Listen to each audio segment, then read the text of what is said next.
partida del plano frontal o también plano coronal, como le quieran decir. Esta sutura, sobre ella se prolonga una línea imaginaria y esa línea imaginaria me va a dividir el cuerpo en dos mitades, una mitad anterior y una mitad posterior.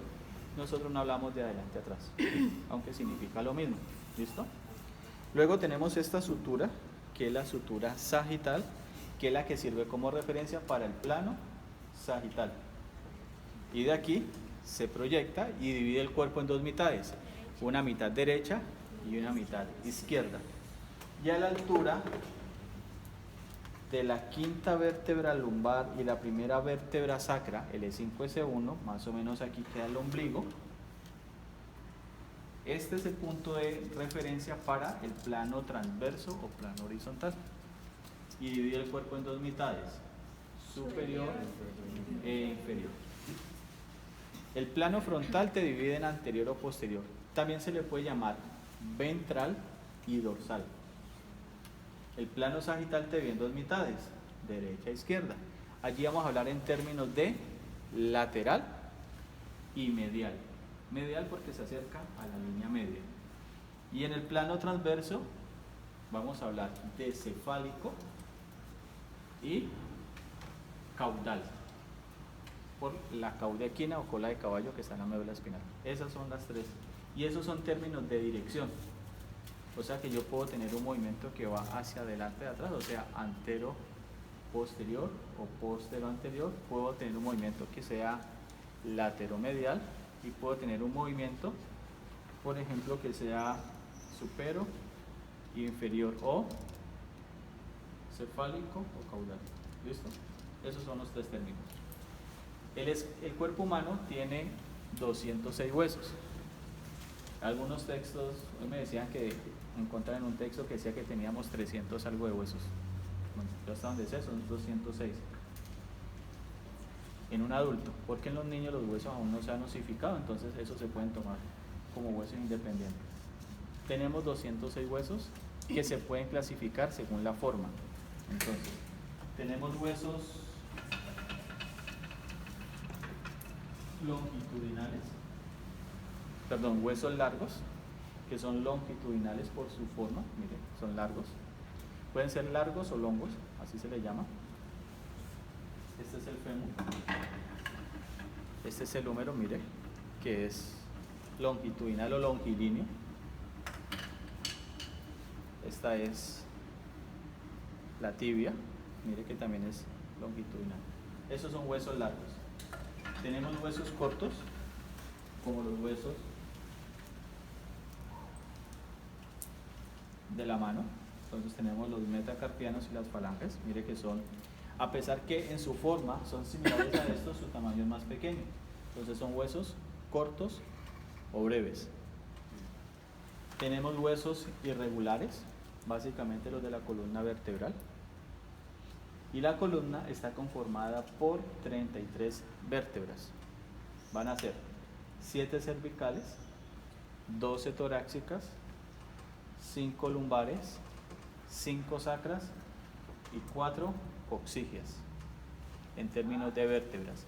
Si hablamos en términos de huesos, tenemos 7 huesos cervicales, 12 huesos torácicos, 5 huesos lumbares, un hueso sacro y un hueso coxígeo. O sea que si en el parcial les preguntan cuántos huesos tiene la columna, ustedes dirían 12. 26 huesos. Y si le preguntan cuántas vértebras tiene la columna, 33. ¿Entiende la diferencia? Porque es que el sacro y el coxígeo se fusionan. O sea que esas 5 vértebras y esas 4 vértebras pasan a ser un solo hueso. Tenemos huesos planos. Los huesos planos los encontramos en el cráneo, que son estos. Son huesos que tienen una lámina externa que se llama una cortical externa y una lámina interna que se llama cortical interna, y que en medio tienen un tejido que se llama diploide. Eso permite que estos huesos sean livianos. Aproximadamente la cabeza pesa el 7% del peso corporal. ¿Listo? tenemos aquí mismo, en las suturas, unos huesecitos pequeños. Esto es un modelo artificial, o sea, esto no es un modelo real.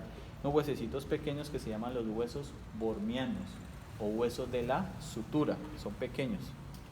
Y tenemos los huesos sesamoideos. Los huesos sesamoideos son unos huesos que se forman dentro de un tendón. Entonces, en el primer dedo de la mano tenemos dos. Entonces, tenemos 2 pulgares, o sea, serían 4. En el primer dedo del pie también tenemos 2. Tenemos 2 dedos pulgares, 2 dedos hallux, perdón. Serían otros 4. Y el principal hueso sesamoideo del cuerpo es la patela o rótula, que es esta.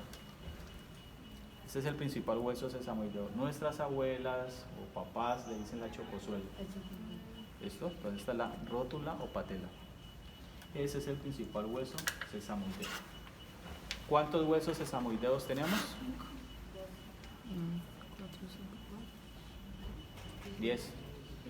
2, 4, 6, 8, 9 y 10. Esos son. ¿Listo? Bueno. Los huesos, cuando se unen, forman articulaciones. Y las articulaciones es una unidad funcional de 2 carillas articulares de 2 huesos. Las articulaciones se pueden clasificar según el tejido que los une, la forma que tiene la articulación y los ejes de movimiento que tiene la misma. Entonces vamos por el primero, según el tejido. Acá, en el cráneo, tenemos estas articulaciones que se llaman articulaciones fibrosas tipo sutura. Esta. El nombre es así. Si en el parcial yo coloco este cráneo y le coloco una plastilina y le digo en un papelito al lado para orientar la pregunta, según el tejido, ¿qué tipo de articulación es? La respuesta es articulación fibrosa tipo sutura. Si colocas la mitad, la nota te vale la mitad. ¿Listo? Porque es que las suturas es una clasificación de las fibrosas y son 3. O sea, me decís, es una fibrosa, pero sí, casi la mitad. ¿Listo? Entonces aquí tengo la sutura coronal, la sutura sagital, hacia la parte posterior, la sutura lamboidea. Aquí tengo la sutura temporal, la sutura mastoidea, la sutura esfenofrontal, esfenoparietal, esfenotemporal. ¿Listo? Son suturas que tenemos acá. Y por acá hay otras, pero dejémoslas allí. También tenemos de tejido fibroso algo que se llama la sindesmosis, o sea, articulación fibrosa tipo sindesmosis. Y la sindesmosis es una articulación que se da entre los bordes interóseos de 2 huesos. En este caso tenemos la tibia y la fíbula con su borde interóseo, que es lateral, y la fíbula con su borde interóseo, que es medial. Aquí hay un ligamento que se llama ligamento interóseo, y esto divide 2 compartimentos, uno anterior y uno posterior. Aquí es la sindesmosis que está en la pierna. Tenemos una sindesmosis que está en el antebrazo y tenemos una sindesmosis que se da entre los procesos espinosos de las vértebras. Entonces también podría pasar lo mismo. Yo puedo coger una vértebra, colocar una plastilina acá y decirle, según el tejido, qué tipo de articulación es. Tendrías que decirme articulación fibrosa tipo sindesmosis. Y el último tipo de articulación fibrosa está aquí. Esto es una mandíbula. Aquí tenemos el arco alveolar inferior. Aquí tenemos unos alvéolos dentales. Tenemos los dientes que tienen un proceso cónico que entran a estos huequitos. Y esto se llama una articulación fibrosa tipo gónfosis. ¿Listo? Entonces, según la literatura, las articulaciones fibrosas carecen de movimiento.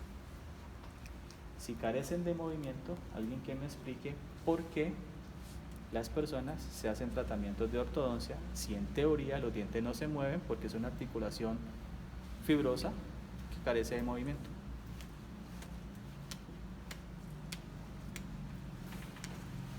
¿Quién se ha hecho ortodoncia aquí? ¿Y cómo te fue? Pues bien. No le suena como... Normalmente las ortodoncias se revierten, ¿no? Sí. Es que el diente tiene memoria. Ajá. Entonces la explicación es, en el cuerpo todo se mueve y los dientes también se mueven. O sea, si vos tenés un espacio por allí porque te sacaron una pieza dental, tenelo por seguro que los dientes se van a desplazar. Entonces, en el cuerpo todo se mueve. La vida es sinónimo de movimiento. Porfa, ¿alguien me puede regalar una hojita grande? La pones a rotar para que coloquen el nombre, por favor, la asistencia. Ya por ahora van a poner. Entonces, sí se mueven, sí tenemos movimiento. Obviamente los dientes no se van a mover como se mueven los dedos de la mano. ¿Se imagina que los dientes se movieran de esa manera? El movimiento es mínimo, pero tiene movimiento. Seguimos, articulaciones cartilaginosas. ¿Qué quiere decir esto? Que hay un cartílago entre las carillas, valga la redundancia, articular. Tenemos, esto se llama el esternón, tiene 3 partes, manubrio, cuerpo, proceso o apéndice sifoide. Entre estas 2 caras articulares hay un cartílago hialino que con el paso del tiempo se puede osificar y se vuelve rígido. Y esta se llama una sincondrosis. Se llama la sincondrosis manubrio-esternal. Lateralmente al esternón tenemos unas carillas articulares donde se articulan los cartílagos costales. Como son cartílago y es hialino, ¿qué va a pasar? Se va a volver rígido, se osifica. Si se osifica, los movimientos ventilatorios que se hace en la reja costal pueden estar disminuidos y esa osificación se da en adultos. O sea que vos como jefe, cuando estés evaluando un paciente y el paciente no tenga la capacidad de expandir el tórax, no es que esté enfermo, sino que lo primero que tienen que reconocer es que hay una condición de base que ha hecho que esa reja se vuelva rígida. Y luego sí, pase a hacer el resto de exploración. No, así que el señor tiene una disnea, no, pues mire primero, entienda eso y luego sí, vaya a lo que sigue. Y tenemos otro tipo de articulación cartilaginosa que es sínfisis. La sínfisis la tenemos, la sínfisis púbica, acá hay un disco de fibrocartílago y tenemos una articulación cartilaginosa tipo sínfisis aquí entre las vértebras. Este es un cuerpo vertebral, este es otro, aquí tengo el disco. Entonces esos son los 2 tipos de articulación cartilaginosa tipo sínfisis. Y nos queda la tercera, que son las articulaciones sinoviales, que en comparación con la cartilaginosa y la fibrosa tienen el mayor movimiento. O sea, la sinovial se mueve más, la cartilaginosa se mueve un poquito menos y la fibrosa se mueve un poquito menos que las 2 anteriores. ¿Listo? De la sinovial se clasifican en 2, simple y compuesta. Ambas tienen una característica. Tiene líquido sinovial, tiene una cápsula articular y tiene una cavidad articular para poder generar el movimiento. La diferencia entre la primera y la segunda es que la compuesta tiene un disco intermedio o menisco articular. ¿Dónde tenemos meniscos? En las rodillas. Y acá tenemos en la articulación temporomandibular tenemos un disco articular aquí. ¿Listo? Entonces ese disco está en medio de las 2 carillas. La articulación temporomandibular es la articulación que controla, que rige la postura del cuerpo humano. Por eso cuando se hacen tratamientos de ortodoncia, lo primero que se debe hacer es evaluar la postura para poder entender cómo están los dientes. Porque si yo estoy así y me hacen la ortodoncia así, pues los dientes que van a pasar, se los pueden enderezar, pero hacia donde va la mandíbula, acá antes que se nos va a torcer. Y eso es lo primero que se tendría que entender. Es más, las asimetrías faciales todas las tenemos.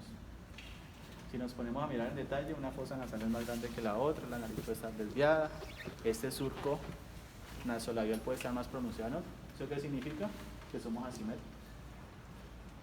Entonces eso hay que tenerlo en cuenta. ¿Cómo va? ¿Bien? ¿Mucha información? Sí. Bueno, estamos comenzando, esta es nuestra primera cita, nos estamos conociendo. ¿Sí o qué? No, estamos conociendo. Más adelante van a ver los lados oscuros de nosotros.